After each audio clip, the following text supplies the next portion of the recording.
National conference के leader Syed बशारत बुखारी का कहना है कि डीडीसी इंतखाबात अहमियत के हामिल हैं। इन्होंने कहा कि हालांकि ये इंतखाबात इलाकों की तरक्की से जुड़े हैं, लेकिन ये वक्त ऐसा है जिसके जरिए हमें इत्तेहाद का पैगाम देना है। संग्रामा हल्के में पार्टी वर्करों की मीटिंग के बाद बुखारी ने कहा कि मौजूदा हालात के तनाजुर में सभी पार्टियों ने अपने इख्तलाफात को दूर रखते हुए एक साथ आने का फैसला किया।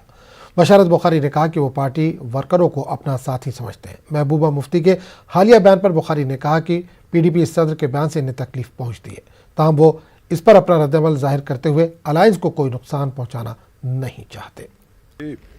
बहुत ही नाजुक और आम वक्त से हम गुजर रहे हैं।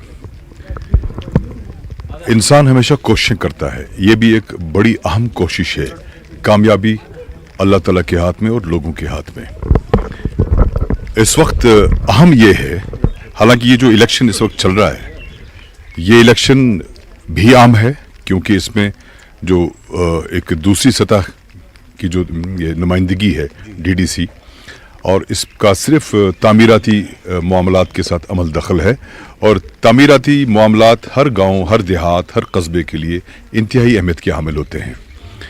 लेकिन इसके साथ साथ आज एकता या जो अखुवत है रियासत जम्मू कश्मीर के, अब तो रियासत नहीं रही, जम्मू कश्मीर के लोगों की, इवन लद्दाख बशमूल लद्दाख, ये जो अखुवत है, ये जो भाईचारा है, उसकी एक मैसेज देना है हमें कि हम सब एक हैं।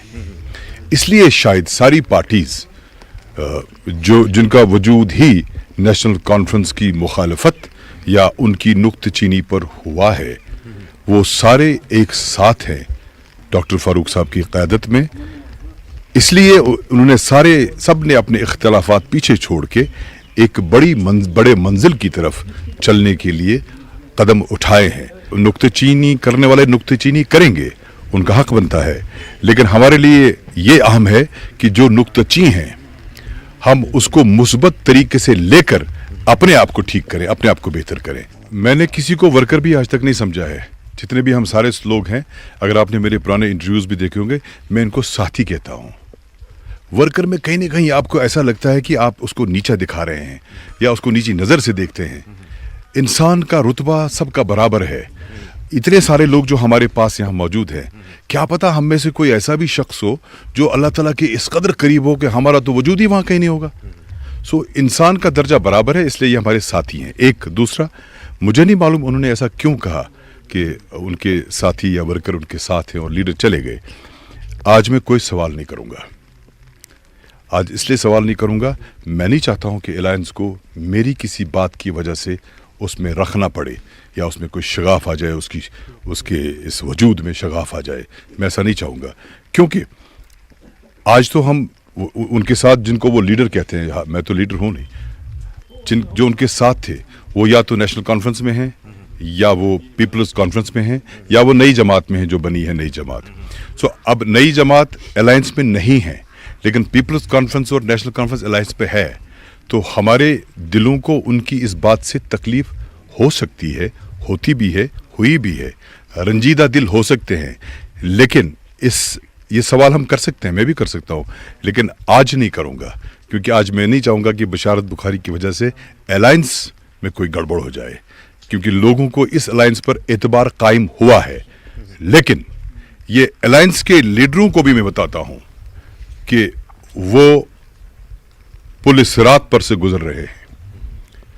जो लोगों ने उन पर एतमाद किया, जो लोगों ने उनको, आज जो माहौल देख रहा हूं मैं अलायंस के हक में है, अब जिम्मेदारी लीडरान की है कि वो इनके लोगों के एतमाद को कैसे आगे ले जाएं, ताकि जिस चीज के लिए निकले हैं उसके बारे में सही और हर वक्त सच बोले। जम्मू कश्मीर की सरकार क्रिकेट को फ़रोग़ देने के लिए कई इक़दाम उठा रही है। इसी तरह के एक बड़े इक़दाम के तहत सरकार ने साबिक़ बैनुल-अक़वामी क्रिकेटर सुरेश रैना के साथ एक मुफ़ाहमतनामे पर दस्तखत किए। पेश है मनोज कौल की खास रिपोर्ट।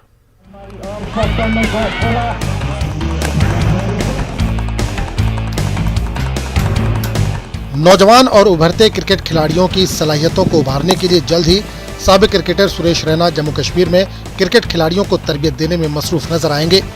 हुकूमत ने इस सिलसिले में सुरेश रैना के साथ एक मुफ़ाहमतनामा तय किया है। सुरेश रैना ने कहा कि इनके वालिद का ताल्लुक कश्मीर से था, लिहाजा इन्हें इस बात की खुशी है कि वो यहाँ के नौजवान और उभरते खिलाड़ियों को तरबियत देंगे। इन्होंने कहा कि जम्मू कश्मीर के खिलाड़ियों में काफी सलाहियतें मौजूद हैं, जिसका सबूत नौजवान क्रिकेटर अब्दुल समद ने दिया है। आपने आईपीएल में देखा होगा, शर्मिल एक लड़का है, उसने बहुत अच्छा परफॉर्मेंस किया है। तो मैं चाहता हूँ कि बहुत सारे बच्चे यहाँ पर आए और आगे जो भी क्रिकेट फैसिलिटीज उनको मिलेगा, they should really cash it. We are all here to nurture the talent, because मुझे मालूम है कि कैसे फैसिलिटीज ऑलरेडी यहाँ पे मिला है लोगों को, बट जो टैलेंट यहाँ से बाहर आएगा 5 साल या 10 साल में कोई भी प्लेयर अगर इंडिया को रिप्रेजेंट करेगा तो हमसे ज्यादा आप लोगों को खुशी होगी। सुरेश रैना का कहना है कि इनकी तवज्जो नौजवान क्रिकेट खिलाड़ियों को तरबियत देकर इन्हें आगे बढ़ने का मौका फराहम करने की तरफ मरकूज रहेगी। इन्होंने कहा कि कोचिंग के लिए क्रिकेट खिलाड़ियों का इंतखाबी अमल जल्द शुरू होगा। जैसे यहाँ पे टूर्नामेंट्स होंगे, सिलेक्शन प्रोसेस स्टार्ट होगा। अभी मैं फिर वापस आऊंगा फर्स्ट वीक ऑफ दिसंबर में जम्मू में, हमारा 3 दिन का कैंप लगेगा। जो भी बच्चे ट्रायल देने आएंगे तो गांव के बच्चे खेले, मैं खुद गांव से खेला हूँ यहाँ पर, तो मुझे लगता है कि वहाँ से काफी टैलेंट बाहर रहा है। तो we really need to be positive. Raina का कहना है कि वो चाहते हैं कि यहाँ की ख्वातीन खिलाड़ियों को भी तरबियत फराहम की जाए ताकि वो भी अपनी सलाहियतों का भरपूर मुजाहरा कर सके। उन्होंने कहा कि वो ख्वातीन खिलाड़ियों के लिए जनाना कोच की खिदमत हासिल करेंगे। इसके लिए भी पहले सेफ्टी देखनी है उनकी कि कश्मीर से लड़कियां कैसे आएंगी यहाँ पर, फिर जम्मू की लड़कियां कैसे जाएंगी वहाँ पर खेलने, तो उनका ट्रायल्स भी होगा। So I am in touch with my team और कोई ना कोई बड़ा नाम मैं लेके आऊंगा वुमेन्स का, जो ऑलरेडी रिप्रेजेंट कर चुकी हैं, कोई अपनी कंट्री के लिए खेली हैं, जो वर्ल्ड कप भी खेली हैं वो।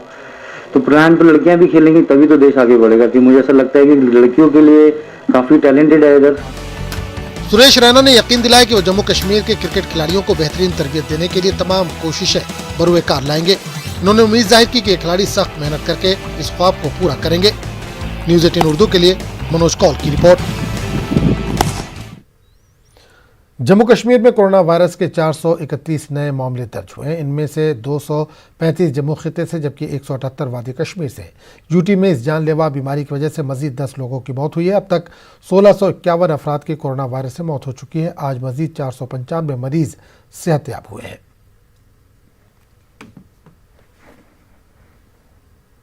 इस बुलेटिन में फिलहाल इतना ही। आदाब।